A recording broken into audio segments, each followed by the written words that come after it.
The night shift changes people. You start seeing things you never notice in the daytime. The way shadows move when no one's there, the quiet hum that feels too steady, the way empty rooms seem to breathe on their own. For Evan Green, a 27-year-old motel clerk in Amarillo, Texas, the quiet was routine. Until one night, in January 2016, when a man walked in at 1:13 a.m. and asked for room 214, a room that shouldn't have been available. Because according to motel records, no one had stayed there in over a year.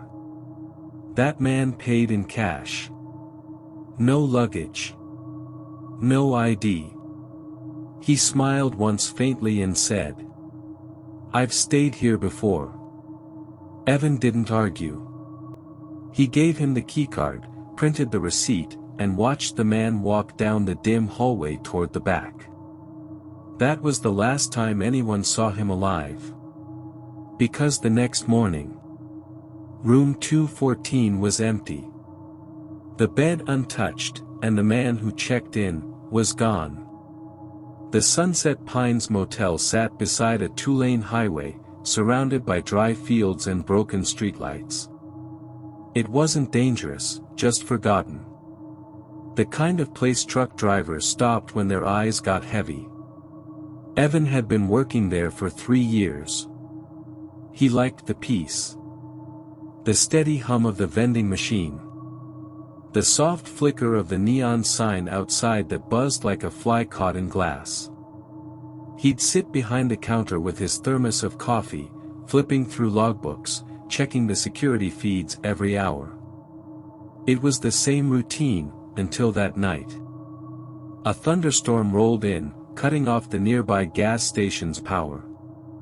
The road outside went dark except for the motel sign. And at 1:13 a.m., the front door bell chimed. The man looked ordinary. Gray jacket, damp shoes, eyes a bit sunken like he hadn't slept in days. He didn't say much, just stared at the register. When Evan offered him a standard room, the man interrupted. "No. I want 214. Evan paused. Room 214 had been closed for repairs after a plumbing issue, or at least that's what the owner said. Still, he looked at the man again. Calm, expressionless. Not threatening, just certain. Against his better judgment, Evan gave him the keycard. The man took it, nodded, and walked away, not another word. Through the small window behind the desk, Evan watched him cross the lot. He didn't carry a bag. Didn't look back. Just disappeared into the rain. Around 2:45 a.m., the rain got heavier. Evan checked the cameras again. Most rooms were dark except 214. The hallway light outside it kept flickering, even though maintenance had replaced it the week before. He zoomed in. The door to 214 was closed, but something strange stood out. The light under the door wasn't moving. No shadow. No sign of life. Half an hour later, the power cut out for a few seconds. When the cameras came back online, the feed from the 200 hallway was gone. Just static. Evan tried to reset it, nothing. Then, through the still air, came a sound he couldn't place. A faint knock, not from the lobby, but from the ceiling above him. He froze, the sound stopped. Then another knock, softer this time, coming from the hallway. Evan grabbed the spare flashlight, stepped out from behind the counter, and walked toward the corridor. The floor creaked under his shoes. The only sound was the rain hitting the roof. When he turned the corner, the hallway was empty. He raised the flashlight. The door to room 214 was slightly open. He called out. "Sir. Are you okay in there?" No answer. He pushed the door open slowly. The room was dark, no light, no movement, only the steady dripping of water from the ceiling vent. He stepped in and felt something cold under his shoe. A soaked business card. It had the motel's logo on it and a name printed in faded ink, Evan Green. He froze. Looked around the room. The bed was neatly made. The TV was unplugged. And on the nightstand a second motel keycard. 214. He backed out, shaking, and shut the door. He ran back to the lobby and called the police.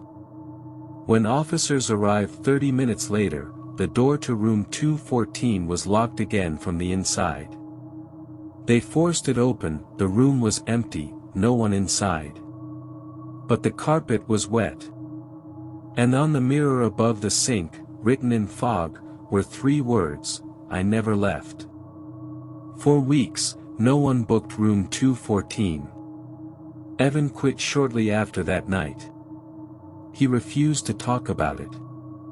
But guests who stayed in nearby rooms began complaining about odd sounds, soft knocks on the walls, the door handle turning at exactly 1:13 a.m., and the faint sound of running water that stopped whenever they tried to listen closer. The motel eventually sealed off the room completely. But truckers passing by still claim they see the light above room 214 flicker and a man standing at the window, watching the highway. Police reports confirmed that Sunset Pines Motel did exist. The night clerk's name, Evan Green, appears in employment records until early 2016 when he abruptly left town. The owner refused to comment on room 214. No missing person matching the man's description was ever found. But one detail remains unexplained. When the police pulled security footage from that night, they found the hallway camera that covered room 214 had stopped recording at 1:13 a.m. The exact time the man checked in. And the final frame, before the feed cut to static, showed Evan standing at the front desk alone. Except for one thing.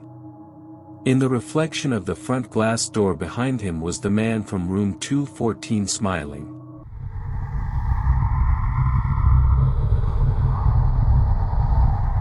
Industrial buildings have a sound all their own.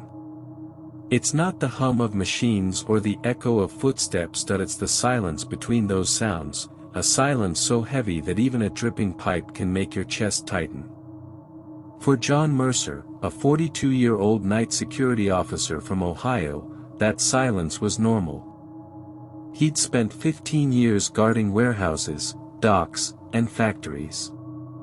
But in late 2019, something happened at a closed distribution center outside Dayton that he still refuses to talk about in detail. That night started with a normal patrol, a flashlight, a radio, and 8 hours of quiet. By morning, his co-workers found him sitting in his truck outside the gates, shaking, refusing to go back inside. When asked what he saw, he only said one thing. "The cameras don't show what I saw." This is his story. The Pine Ridge Industrial Depot stretched across nearly 10 acres long concrete halls, stacked crates, and overhead lights that buzzed just enough to remind you the building was still alive. John's job was simple: walk every section twice a night, log timestamps, and check the cameras every hour. He'd done this job for years. He didn't believe ghost stories or strange claims. He trusted what he could see, hear, and touch. But even for a man like John, the warehouse had a strange quiet. Every sound carried footsteps, metal clicking, even his own breathing. Sometimes he'd hear echoes that didn't match his steps. That Friday, the building was empty except for John and another guard named Reed, stationed at the north gate. By 11:30 p.m., everything was routine. Until the motion alarm went off in Section 4B, the storage corridor that had already been cleared less than an hour before.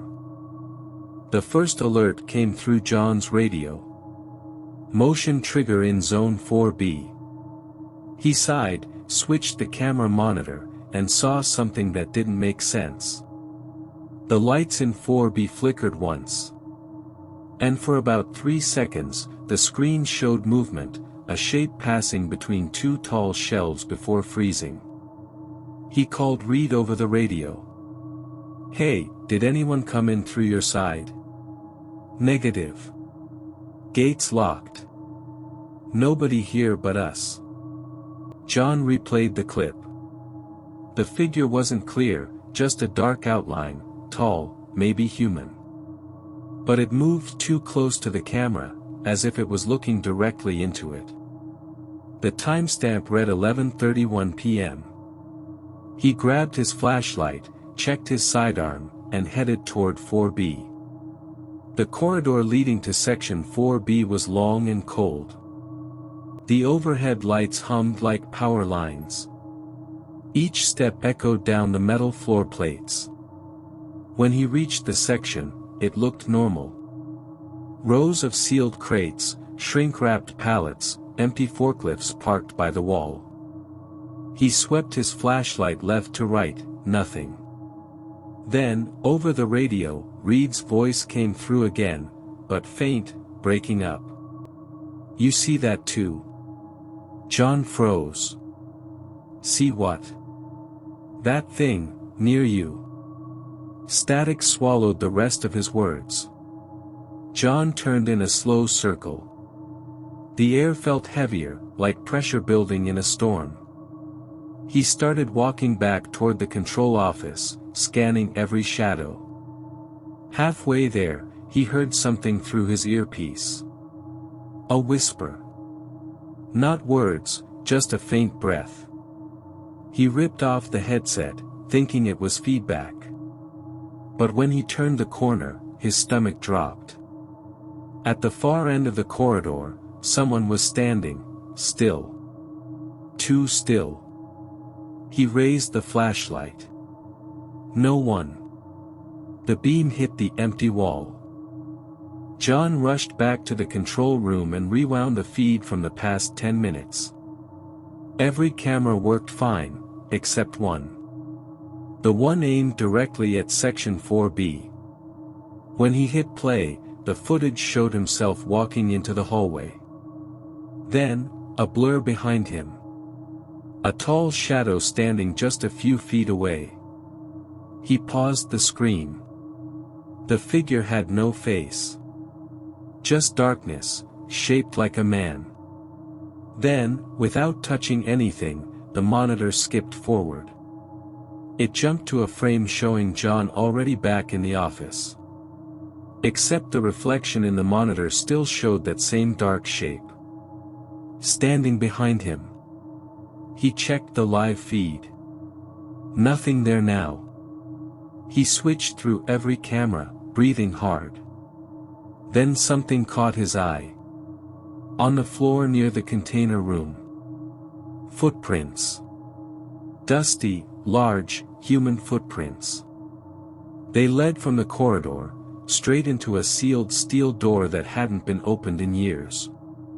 John tried the handle, locked. He radioed Reed again. No answer.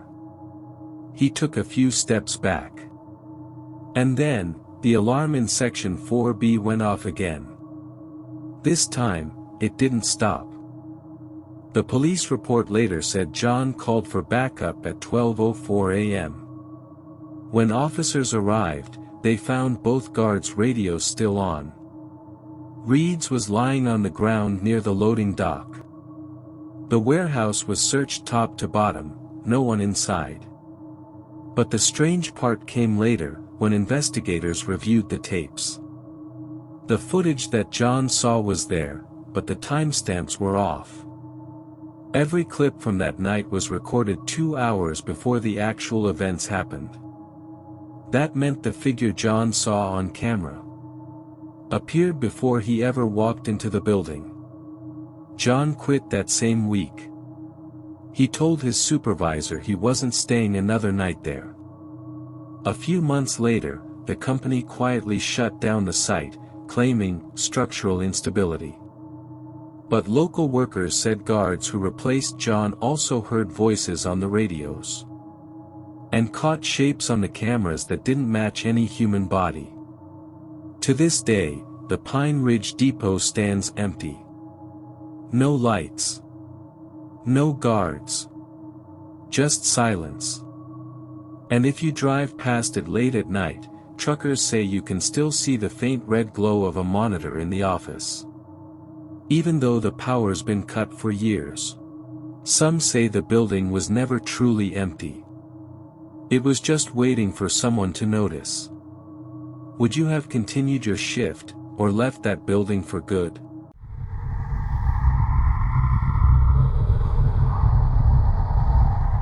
Hospitals never really sleep. Even at 3 in the morning, there's movement, distant footsteps, machines humming, nurses whispering at their stations. But deep below the main floors, where visitors never go, there are rooms that stay quiet all night. Cold rooms. Rooms meant for those who will never leave the building again. For Eli Turner, a night janitor in a mid-sized Indiana hospital, that silence was just part of the job. He'd worked nights for years, keeping the basement halls clean and the morgue area stocked. He didn't scare easily. But one night in late 2018, something happened that made him leave that hospital for good.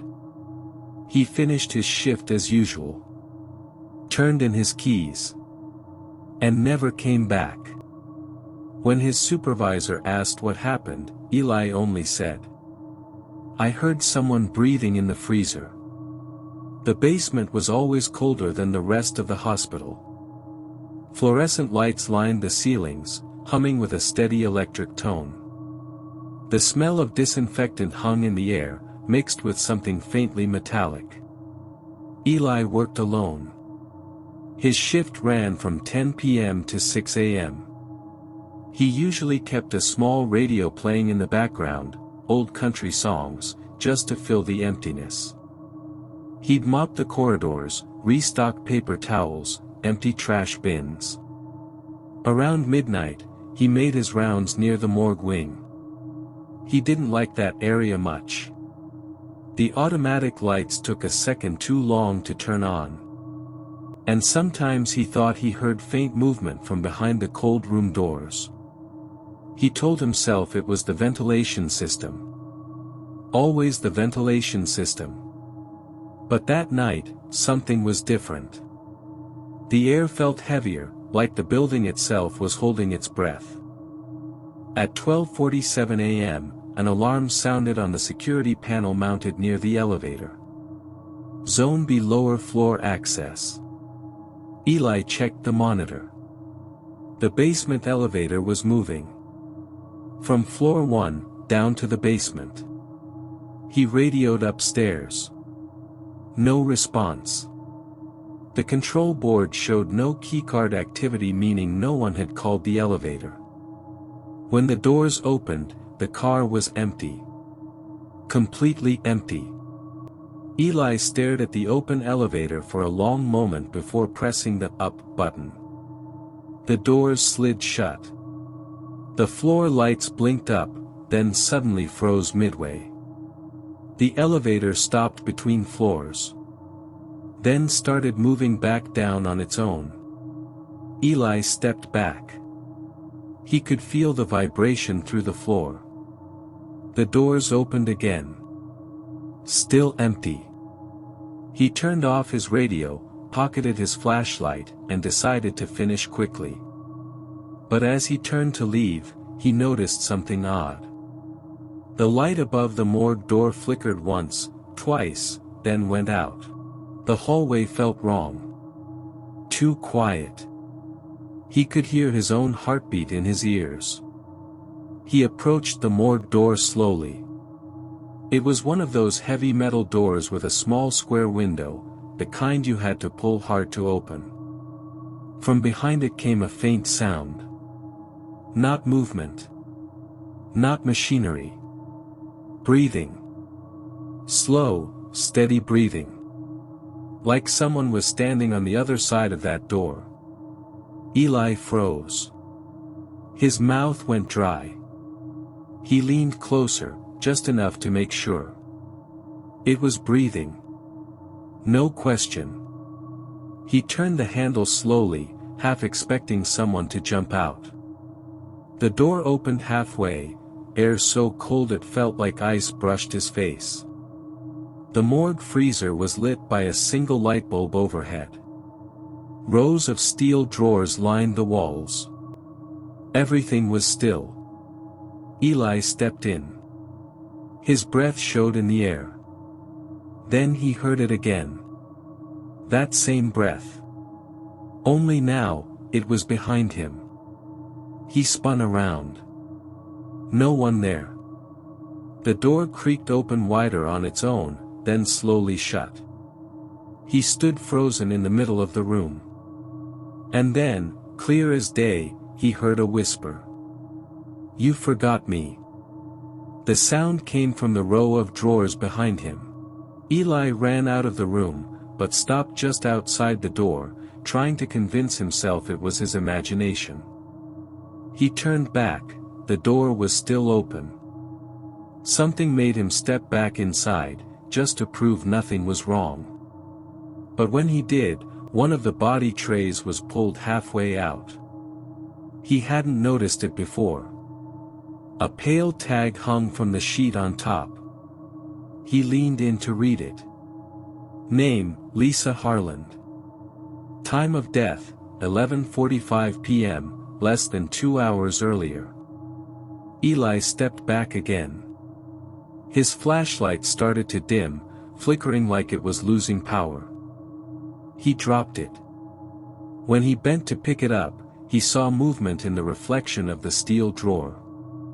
A woman's face. Eyes open. Looking right at him. He fell backward, hitting the floor. The drawer slammed shut. He ran for the door, hitting the switch on the way out. But the lights didn't respond. They just flickered, slow and steady, as if the room was breathing again. When security reviewed the footage the next morning, what they saw didn't match Eli's story. The camera in the hallway showed Eli standing outside the morgue door. Talking. Gesturing. Pausing, like he was listening to someone respond. But no one else was there.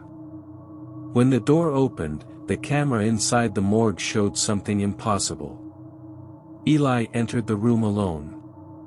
Then, 30 seconds later, the body tray with the name Lisa Harland began sliding out on its own. Eli quit the next morning. He didn't even collect his last paycheck. He told his supervisor he wouldn't go back down there again, not even in daylight. 2 days later, hospital security reported that the video files from that night had been deleted from their system. No backup. No trace. But a nurse who worked the night shift remembered something odd. She swore she saw the morgue elevator doors open at 3:02 a.m. She said she caught a glimpse of a woman inside, standing perfectly still, holding a hospital bracelet. When the doors closed, she looked at the monitor feed, and the camera showed an empty elevator. No one inside. The story spread among the hospital staff for months. People said it matched other strange incidents in different hospitals: alarms tripping at night, elevators moving without commands, whispers caught on baby monitors. Some believed Eli's story. Others said exhaustion and isolation can play tricks on a tired mind. But those who work the night shift know some things don't need to be seen to be real. These were the stories of those who stayed awake when the world slept. And what they found in the dark. Which story disturbed you the most? Tell us in the comments below. If you enjoyed this episode, leave a like and subscribe for more true night shift horror stories. Until next time, stay safe, and stay in the light.